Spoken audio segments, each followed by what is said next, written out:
Thank you for your attention. Are there any questions for now? Okay. Now I'd like to go astray for just a few moments and talk about a very interesting machine. It was one of the elite airplanes of its time. It could fly in all seasons.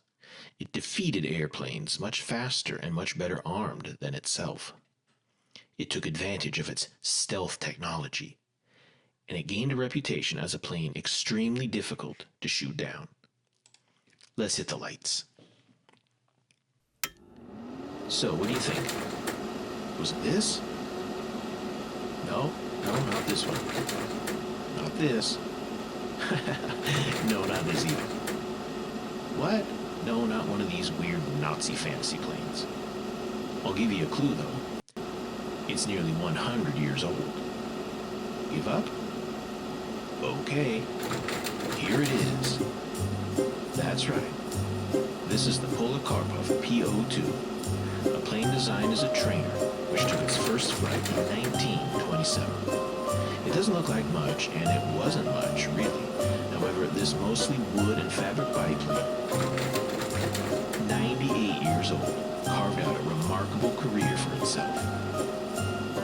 Over 20,000 Po-2s were produced, making it the most produced biplane in history and one of the most produced planes ever.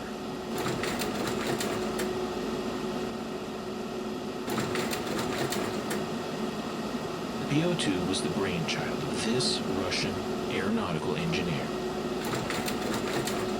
Nikolai Nikolaevich Polikarpov, one of the busiest aircraft designers in the 1920s, when he turned out a number of aircraft for the Soviet Red Air Force, including the sturdy, if unremarkable, U-2, as it was called then, designed as a trainer for new pilots.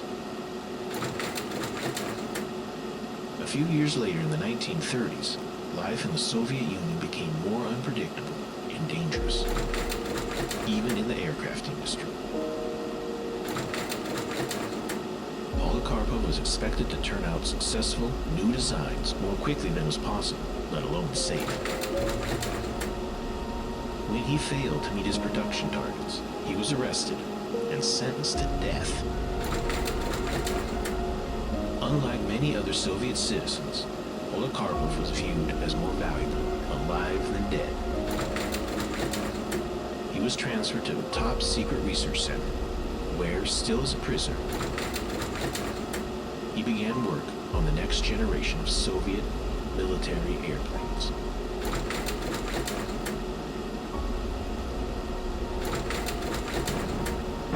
In 1941, Germany invaded the Soviet Union during World War II. In the first few months, the Soviet army suffered defeat after defeat. The Soviet Air Force, flying a variety of fighters, many designed by Polikarpov, didn't fare much better against the stronger and faster German planes. The desperate Soviet military looked for any way to help the war effort. Polikarpov's U-2 did not look like much, but as it could fly low and slow, it had potential as a bomber, especially a night bomber. On October 8, 1941, just a few months after the German invasion, 3 new ground attack regiments were created with the approval of Soviet leader Joseph Stalin, after efforts by one of the most famous pilots in Russia, Maria Raskova. These units would be unique in one important way. All pilots assigned to them would be women.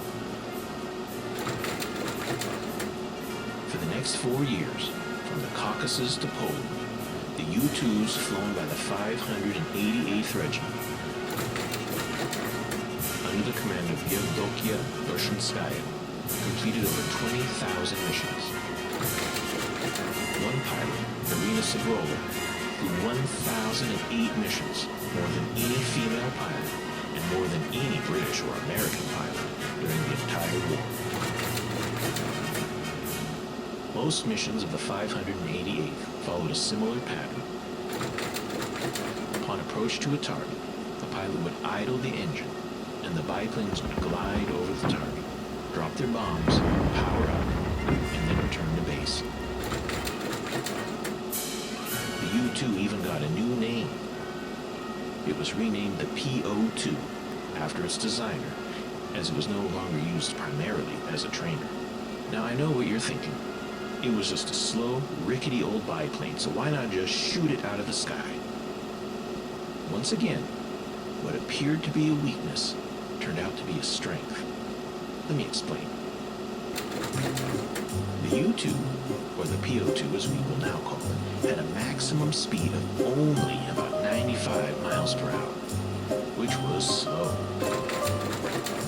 In fact, it was so slow, its maximum speed was less than the minimum speed of most German planes that would be used to shoot it down. The German Me-109 and FW-190 were two of the most common German fighters of the war.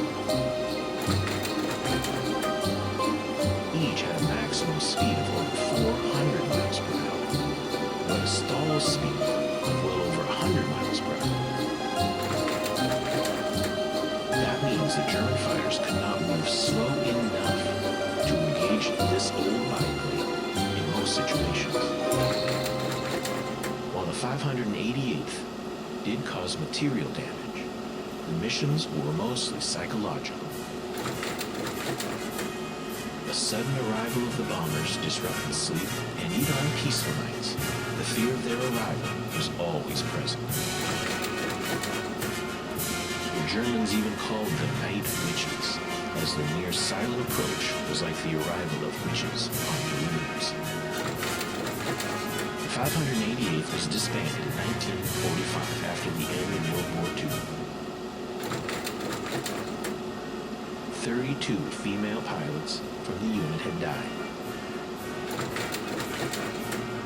More remarkably, 23 of the pilots received the Order of the Soviet Union, the highest military distinction in the country.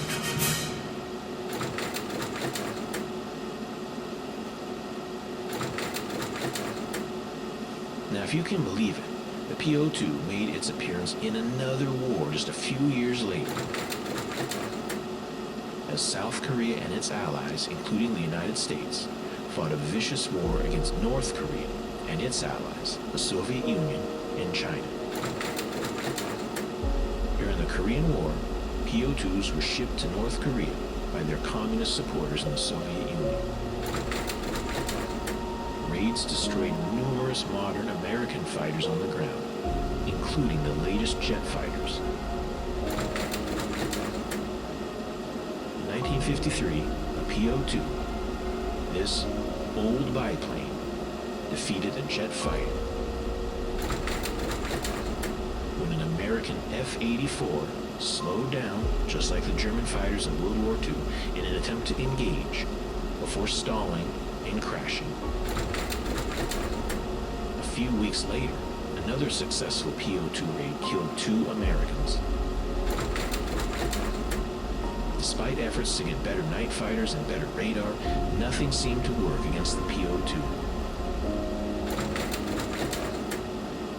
Since it was primarily wooden fabric, it was very difficult to identify on radar, just like the latest stealth aircraft try to do today.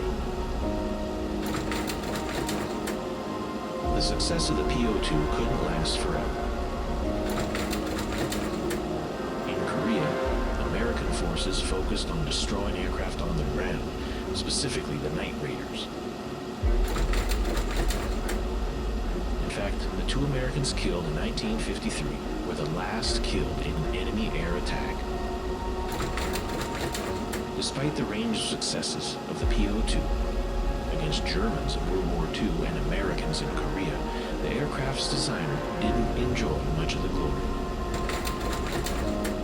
In 1939, Polikarpov, who was still viewed with suspicion by the Soviet authorities, was sent on a research trip.